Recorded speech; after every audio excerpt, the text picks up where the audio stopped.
अस्सलाम वालेकुम खालिद भाई। वालेकुम सलाम। खालिद भाई, यूएस का स्टडी वीज़ा जिसको F1 वीज़ा भी कहा जाता है, ये क्या बहुत मुश्किल प्रोसेस है? इसका क्या प्रोसेस, डॉक्यूमेंटेशन प्रोसेस क्या है इसका? वेल बिस्मिल्लाहिर्रहमानिर्रहीम। F1 जो वीज़ा है, F1 F2 जिसे बेसिकली उर्फ़ आम में कहा जाता है यूएसए स्टूडेंट वीज़ा, काफ़ी straightforward process as compare to Australia और कनाडा। उसके कंपैरेटिवली बहुत आसान है ये प्रोसेस। जैसे ही ऑस्ट्रेलिया में आपको जीटी के पेपर्स, जीटी क्लियरेंस चाहिए होगी, सोर्स ऑफ इनकम चाहिए होगा। यूके में आपको मेडिकल, 28 दिन की बैंक स्टेटमेंट और काफ़ी सारी चीज़ें रिक्वायर होती।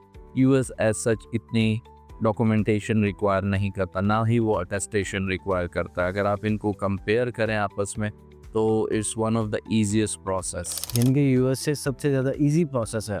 जी, यूएस से कंपैरेटिवली ईजी प्रोसेस है।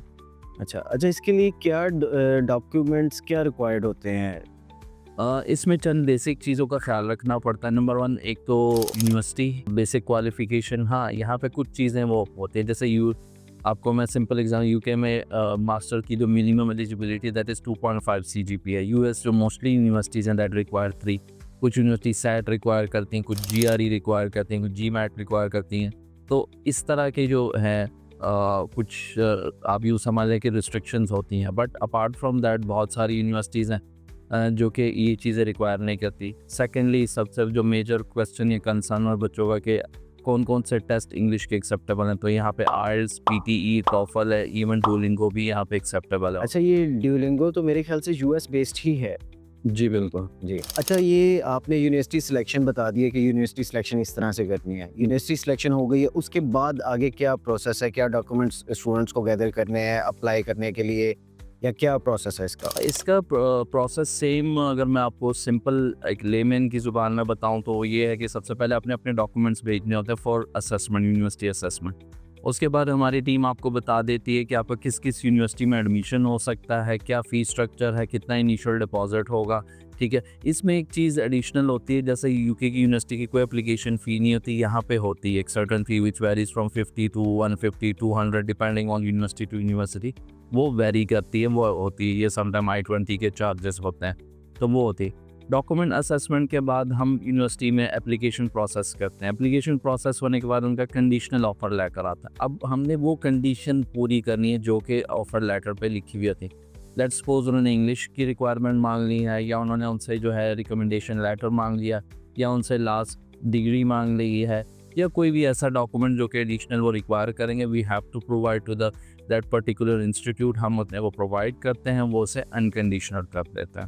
अच्छा, ये आपने बता दिया कि यूनिवर्सिटी ने एक ऑफ़र लेटर भेज दिया, अगर उन्होंने इसमें कोई फर्दर डॉक्यूमेंट्स रिक्वायर्ड किए हैं तो वो आपने प्रोवाइड करने हैं उनको। जी। आपने वो भी प्रोवाइड कर दिए हैं, अब उनका जो प्रोसेस है वो कंप्लीट आपने कर दिया। उसके बाद क्या नेक्स्ट स्टेप क्या है? नेक्स्ट स्टेप, अब फ़ी पे करनी है बच्चे ने। Initial deposit that varies from 2000 to up to 10,000 depending है यूनिवर्सिटी कितना आपसे इनिशियल डिपॉज़िट लेती है। ठीक है, वो आपने इनिशियल डिपॉज़िट पे ऑफ करना है।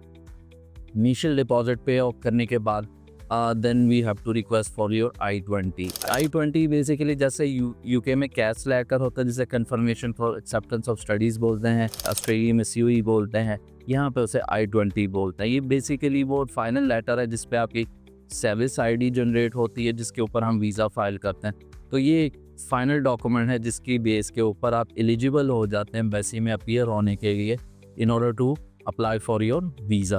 अच्छा खालिद भाई, ये सर्विस फीस को थोड़ा-सा डिफाइन कर दें, ये है क्या? सर्विस फ़ी बेसिकली गवर्नमेंट फ़ी है विच यू हैव टू पे, विच इज़ $350। ये student exchange visitor information system के तहत, जो कि इसका एब्रीविएशन है, उसके तहत ये आपसे चार्ज करते हैं, जिसमें ये आपकी एप्लीकेशन को ट्रैक करते हैं for F1 and J1 visa category, जो दोनों इसमें फॉल करती हैं, उसके तहत होती हैं। अच्छा, ये क्या हमने हर बार वीज़ा अप्लाई करने के लिए पे करनी है? नहीं, ये आपको हर दफ़ा नहीं पे करनी पड़ती, इट्स वैलिड फॉर 1 ईयर। ठीक है, अगर आपने एक दफ़ा अप्लाई किया है, गॉड फॉरबिड आपका वीज़ा रिफ्यूज़ हो गया and you want to reapply, तो उस केस में आपने सिर्फ एम्बेसी फ़ी पे करनी होती है। सर्विस फ़ी दोबारा पे नहीं होती।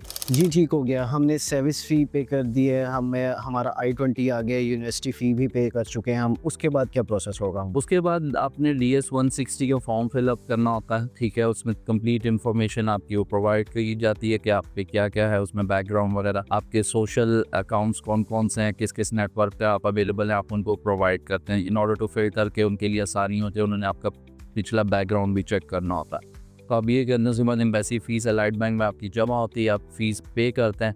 देन उसके बाद आपकी अपॉइंटमेंट बुक होती है और अपॉइंटमेंट बुक होने के बाद आपको डिप्लोमेटिक इनक्लेव जाना पड़ता है स्टूडेंट को। वहाँ जाकर आप फेस टू फेस अपीयर होते हैं in US embassy for your visa. जी ठीक है, यानी कि वो इंटरव्यूज़ को खुद करेंगे।